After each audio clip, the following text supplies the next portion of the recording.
Hello and welcome to this live broadcast on a very special day, the arrival of the world's first container vessel sailing on green methanol. My name is Samantha Almana-Delaware and I am joined in studio by Leo, our Head of Fleet Management and Technology, Captain Brian and Chief Engineer Heino. Thank you and welcome. Thank you. So for those of you who may be wondering who is then sailing on our vessel right now, because we have the captain and the chief engineer here, do not worry. We had a crew change in Rotterdam 2 weeks ago. So we're very fortunate to have crew members with us to answer the questions that you're about to submit and also provide those insights from the maiden voyage. But what I'd like to also say, it's very exciting because we have a ticket giveaway, and that is a tour of our vessel. I have one pair, so please read the terms and conditions below. But if you'd like to win those tickets, please just tell us in the comments why you should. So I think now we can actually go to some live footage of our vessel en route as she's getting closer and closer.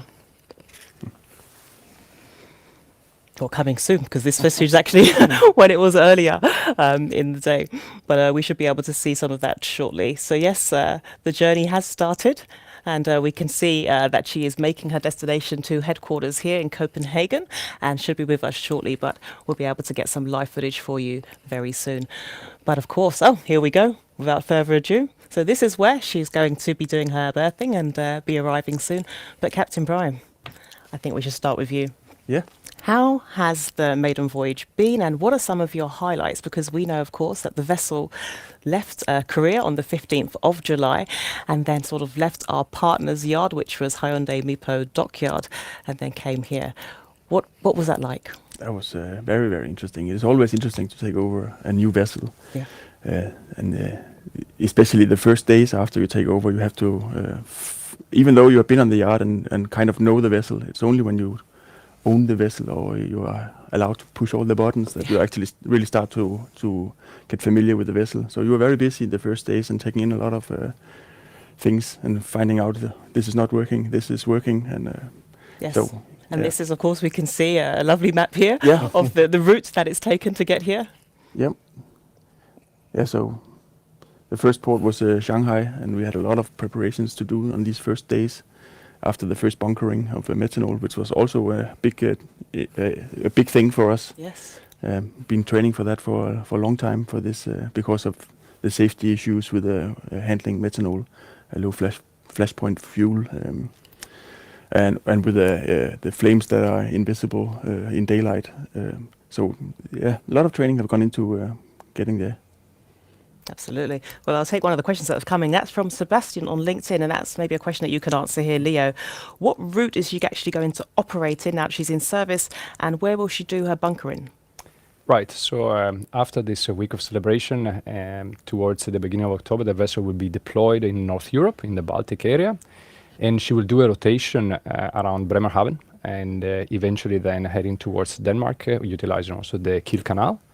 Bunkering operations should happen approximately every 5 weeks in Rotterdam. Excellent. And Annabelle from Instagram submitted a question, and she wants to know, how has the crew been on this first tour? Because, of course, you guys are pioneers on this kind of vessel. We'll let you start. Maybe, Heino, you can give us some inside scoop, which may be different from what the captain says. Yeah, the crew have all volunteered and been selected for this specific voyage, and so everybody was very engaged and very into the job and taking responsibility. So it's been a great team effort to get everything up and running, and we have had a good time as well. It's really been pleasure working with them. Really a good team all the way through. Everyone pitching in wherever is needed. Doesn't matter if it's your area or not. You just pitch in and help. And it's been like that since day one. Yeah. So and really, a new crew each time as well. So how have you found the bonding, and is there sort of like that spirit because it is the first of its kind vessel? Yeah, I think everybody was really motivated and engaged to do whatever they could to get this working the best way. So this also helped in getting one team. Yeah, we also had time in Korea before we took over the vessel, but we had time to go out doing some karaoke. Give us a few lines now. It's not my comfort zone though, but yes. to like make the team bonding was a lot of this stuff we did, playing some dart, and also on the voyage we've been doing some tournaments and just to have something else on our minds than work all the time, because it's been long hours. Absolutely. Right, soon we should also have some additional footage coming in, but I think it's a question that you also kind of answered. Oh, here we go, here's the drone. Wow, here she comes, what a beauty. So what will the crew be feeling right now as sort of they're getting closer and closer to berthing here at Towboden? Yeah, they are ready. They're ready. Excited, I guess. That's for sure. 2 tugs. Oh, the two tugs sort of bring them in. So when do the tugs actually join to make sure that it's a safe sort of berthing? I mean, how far out? Yes. Yeah, definitely in due time. But like here, they are following the vessel already before the breakwater. They may wait a little bit to make it fast, but at least they are following already now the vessel and So ready we're to on make track fast. and on time. And there is pilot on board, who is the guy in contact with the tugs. So together with the captain, they decide when to make them fast and when is the right time. Excellent. We've also had a question here about the safety aspects. Maybe you can actually answer that here. What additional safety measures have been taken on board this kind of vessel? You also alluded to it a little bit earlier. Yeah, but we have a lot of extra firefighting equipment. We have CCT cameras on the bunker station, so we do not have to physically stay there when we're bunkering methanol. It's poisonous if you drink it, and gases. Then we have the foam, fixed firefighting foam in the methanol room on the bunker stations and in the bottom of the engine room, because there's a lot of safety precautions. Absolutely. And we Safety have is the the top priority. breakaway couplings on the bunker hoses and quick couplings. So yes, a lot. And talking of a lot, we have been inundated with questions over the last few months of many of our sort of milestone updates for the vessel, and a lot of them are for the chief engineer. They really want to understand how your day-to-day activities have changed because we now have this dual fuel that can operate on methanol. Can you tell us about the training for it, the preparation, and what's the difference with your day-to-day now? The biggest difference, I think, is that you have two fuels on one engine all the time. Normally you just have one, but here we have to operate with two, which gives us a lot of extra piping, a lot of extra systems to monitor and work with. But as you go along, you get used to it, you get the hang of it and learn how to operate and work with it, and it gets like an everyday again. Yeah, it's a bit more work, but it's also exciting. It's something new. You learn every day, and that's, I think, is the most important thing. Absolutely. And everybody has been really happy with it. Brilliant. So I think, of course, we're talking about the methanol vessel, but actually, it took about 1 year to build if we're going from the first steel cut, which was July last year. But can you actually take us back, Leo, to when Maersk made that decision to decarbonize our entire fleet? And this was before the technology nor the fuels even existed in the quantities required. Take us back there. Absolutely. So we need to go back to 2019. And that's the year when Maersk made a commitment to become carbon neutral by 2050 at that point in time. And it was a leap of faith, you can say. It was clearly a decision driven by what we saw happening in the world and the research made by scientists on the effect of climate change and us taking position. Yes. From there, a lot of work has gone. And we can see some of this work also once the vessel started being built. Absolutely. And for us, the first decision was to try out a technology and eventually create a pathway towards decarbonization. And when we started this journey, we thought that by 2030 we would have our first Baltic feeder running on some sort of alcohol fuel. And here we are today in 2023, so 7 years early, with the vessel operating already on the maiden voyage on green biomethanol. And the green methanol has been used for the entire journey. That's correct. Excellent. We've also had a question here about what have been the CO2 savings by actually switching to green methanol? Yeah, so I'll give first a rough figure. On a daily basis, when running at sea, the vessel saves up to 100 tons of CO2 compared to running the vessel on conventional fuel.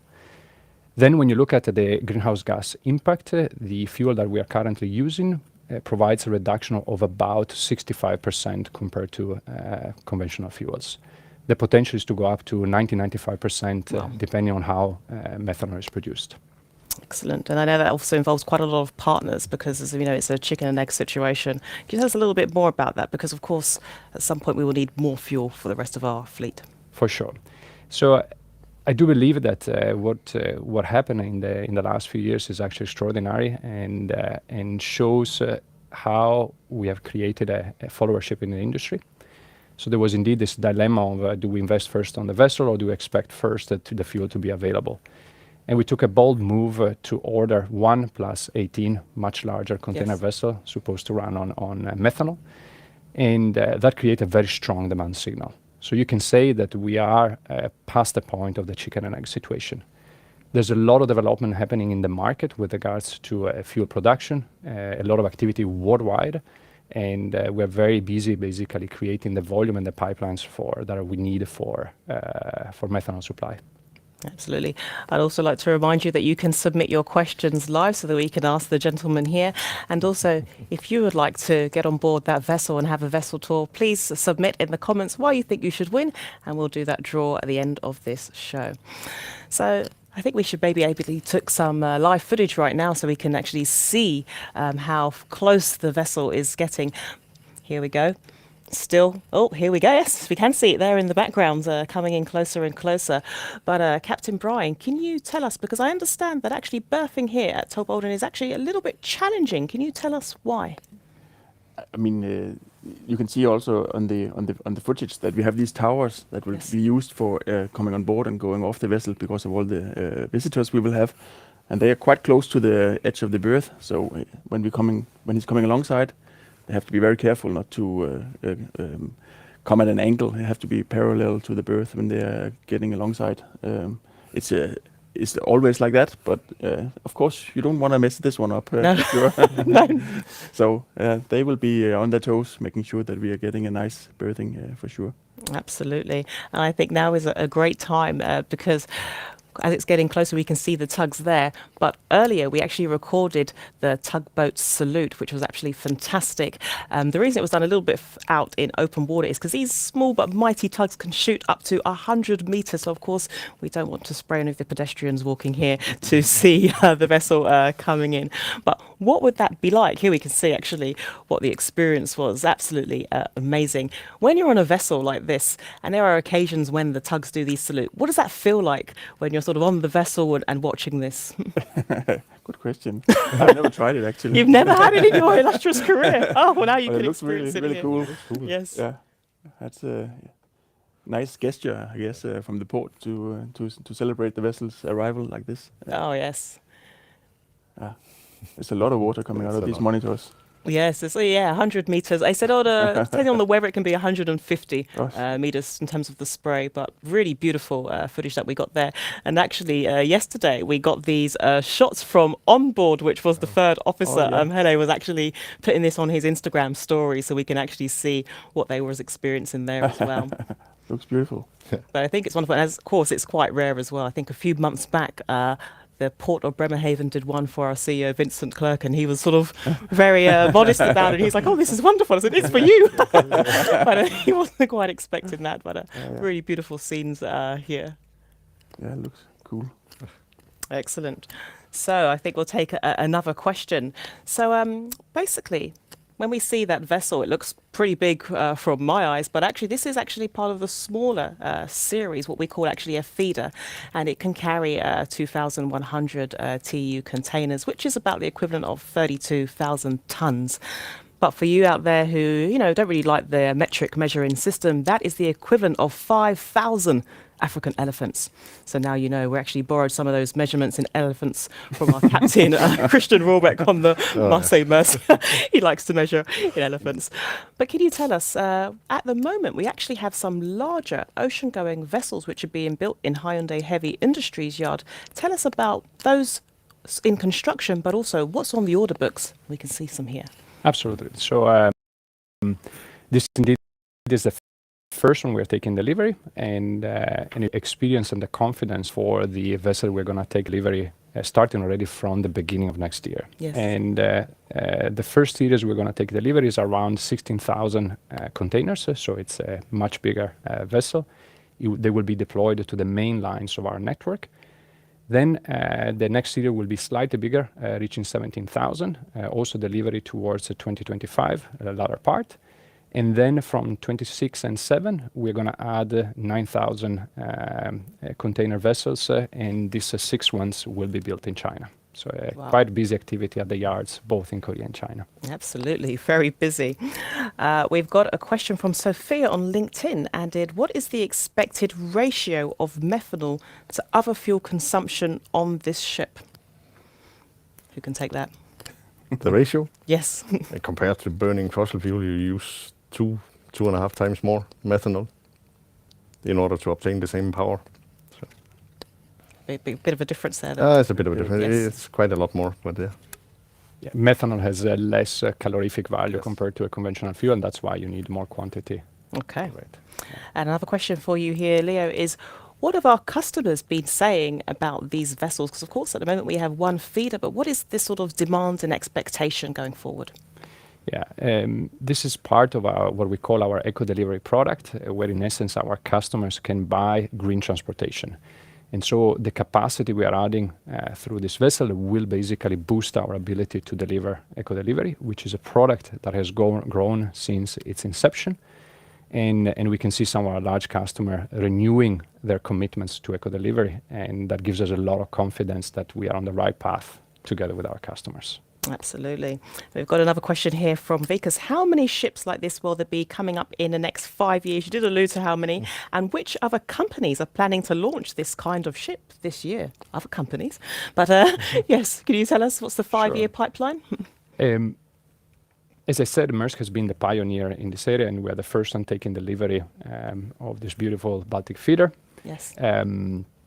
A number of companies has actually followed suit, and the total order book now exceeds 100 vessels that will be eventually delivered to operate on methanol. And that is very positive news because it creates a very strong demand signal to the fuel producer. And the response from the market has been very positive. It's good to be a pioneer, but you need to have an ecosystem and other companies joining as well. And that's exactly what we see. Yes. Absolutely. We can get some more live footage here as she's getting closer and closer. And then we've got a question from Joel. Maybe you could answer this, Heino. What is the main difference in terms of operations between normal and green vessels? Difference. Is there any difference? No, as I said earlier, we have the two fuels to operate on, but for me, now we're getting used to working with the systems. There's not really any difference. It's just another day. But an exciting day. Exactly. Yeah, of course. Yeah, it has been. It's been long days with a lot of learning and a lot of excitement, but now we got the hang of it, so yeah. I had a question here for you, Captain Brian.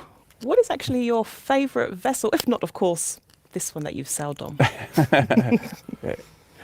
To be honest, I like sailing with these smaller vessels. I also had like last 5 years on the what we call winter palace vessels, also Baltic feeders, built for Baltic feedering, but also sailing to Canada from North Europe.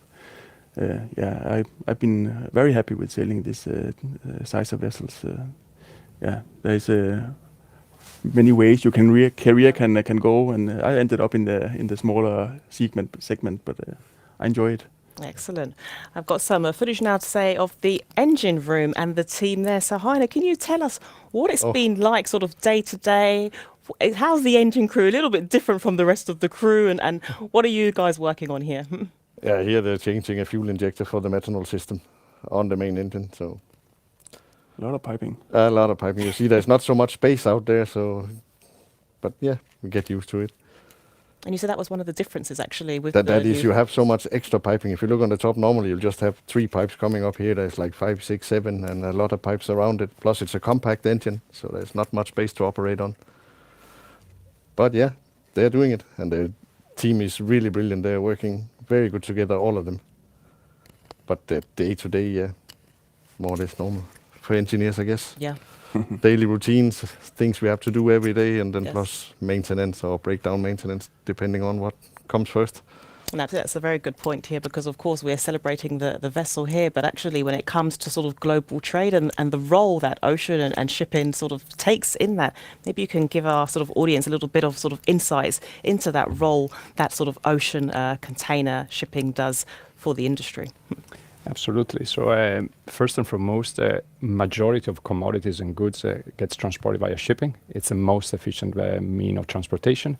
And yet shipping constitutes for about 3% of the total greenhouse gas emissions. So clearly the need to abate emissions from the sector is very important. And it's about making sure that the connection between consumers and production happens in a sustainable way.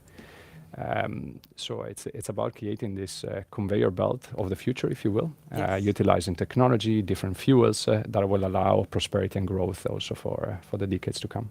Absolutely. We've got a question here, but maybe you can follow on. How will you manage the normal vessel recycling? Actually, quite an important question, because of course these vessels, once they're built, they're not just around for 5 years, but 25, 30 years. How are we sort of managing that recycling to make sure that the whole ecosystem is decarbonised and sustainable? Yes. So on average, we run vessel between, let's say, the birth up to 25 years, sometimes a bit longer than that. And as part of what we call our fleet planning, we ensure that our capacity is aligned with a volume that we need, that our customer needs us to transport. And as part of that, when we do the plan, we also assess vessels that could be recycled. And we do that following the sustainable recycling policies that we have that cover a number of aspects: environmental aspect, social aspect, employment and work-related aspect, such that we do it with highest standards. And we're working with the industry to create an ecosystem for green steel. So where a part of the steel that is recycled can be utilized from different type of industry.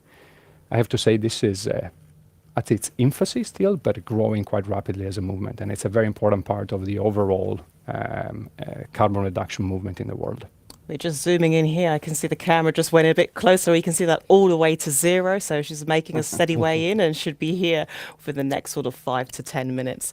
We've had a question here about methanol, actually, from Kane on LinkedIn. Considering methanol is highly flammable, are there restrictions on loading other hazardous cargoes into these feeder vessels? Yeah, I mean, but there's restrictions on all container vessels. But there maybe is a little bit more efforts put into finding out where we can put the cargo. But here we have tried to keep the tanks for the methanol in just in front of the engine room in 2 tanks together. So if forward of that at a distance, then we have like a normal vessel, you can say, from outside the safety zone, where we can carry a dangerous cargo like other container vessels can do. Yes. And then we have a question here. Actually, I think we've actually kind of covered that earlier. But Jack has also asking, if you stop using methanol for a few months during a supply problem and revert back to conventional fuels, is there any technical difficulty with that? But maybe it's how we're using the different fuels. No, you can still run on conventional fuel, because it is like if the methanol system trips, it automatically switches back to the biofuel system. Yes. But if you have to run for a longer period, we might need to do some modifications to the methanol system. But for a few days only, it's not an issue. The ship is super close now. So, of course, we will be having our name-giving ceremony tomorrow. Can you share some of your thoughts about what's going to be happening tomorrow and sort of how you're feeling about that ceremony? It's a big event. Yeah. It's the biggest event of the vessel's short history, I guess. Yes. So everybody's very excited. Really excited. We don't have the full picture of what's going on. We get some briefing today as well, Yes, because there's a lot of things going on. But it will be very interesting with the godmother giving her the name, which we are looking forward to. So Yes, we can, which we've tried very hard not to say. yeah. Yes, Yeah, so that will be very exciting. We're looking very much forward to that. absolutely. Smashing the bottle. Yeah, yes, and maybe having a tipple there. But Heino, we've also got a question for you. How many vessels have you sailed on, and do you have a favourite type of engine? How many vessels I sailed on, I don't know. I've been here since 1995 when I started as a cadet, so I don't have a count of it. But the favorite vessels are still, like Brian, the smaller vessels, feeder vessels. Spent a lot of years on the small feeder vessels on West Africa. That was some of the best. And now the Baltic feeders, and now this one, so it's perfect. Absolutely. I understand also you, Leo, you have sort of always had this sort of love of the sea. Can you tell us where your sort of career started? Sure. As a background, I studied naval architecture, and I tend to think that some of the inspiration of where it all started was from the balcony view I had. So I was blessed with seeing the Gulf of Trieste in Italy, and there were all the time many vessels at anchorage, and I was very fascinated by this industry. Yes. So eventually that's led me to the studies and this career in this sector.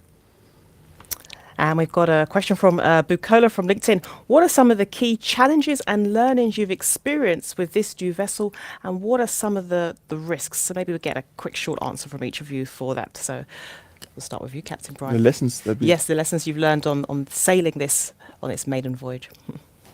to be honest, there's not so much difference from sailing this vessel from my point of view Yes. than any other conventional vessel, because it's still bridged with the radars, and of course I have have to have close cooperation with the chief engineer when we switch, when the system maybe trips, especially on the maiden voyage. You always have some issues that you have to solve on the way. So there's been a lot of learnings on how to get around fixing the issues, and sometimes you have to fix it quick fix that you can then solve later, or you can maybe make a full repair, but fix at the time. You have to decide that. But we are working together to figure out the best solution. And if we can't figure it out ourselves, then we have our team at shore that can help us. Yeah, we have very, very good support from the shore, Rasmus and Frans. Really good support. And for you, what has been sort of the biggest challenge on this maiden voyage? Running the methanol. No, getting familiar with all the new systems. Plus, we have a new alarm system, new type of it. So get familiar with this, get familiar with the methanol, and learn how to run it and operate it. It's been a really steep learning curve, especially for all engineers, because there's so many new things. But yeah, we're getting there. Absolutely. And Sophia asks, how big of a crew is needed to operate this vessel? So how many crew is on board right now? Right now there's 20 people, a crew of 20, but the safe manning is 14. Yes. So we have additional crew to assist, and additional engineer and so on. 20 people is what we are nominated for. And we had a question here from Mary. How does it change the qualifications of officers and crews on board operating this vessel? But I would imagine there's not much of a change there, or is there? So the big difference is the training program that the whole crew went through. But in terms of certifications and ranks, it's a conventional, let's say, system following what is called the standard of training and watchkeeping. We know we've had a lot of questions, maybe quite 50% asking about joining the crew, which is very encouraging to hear. So we have a good pipeline coming up, but we'll also share those details.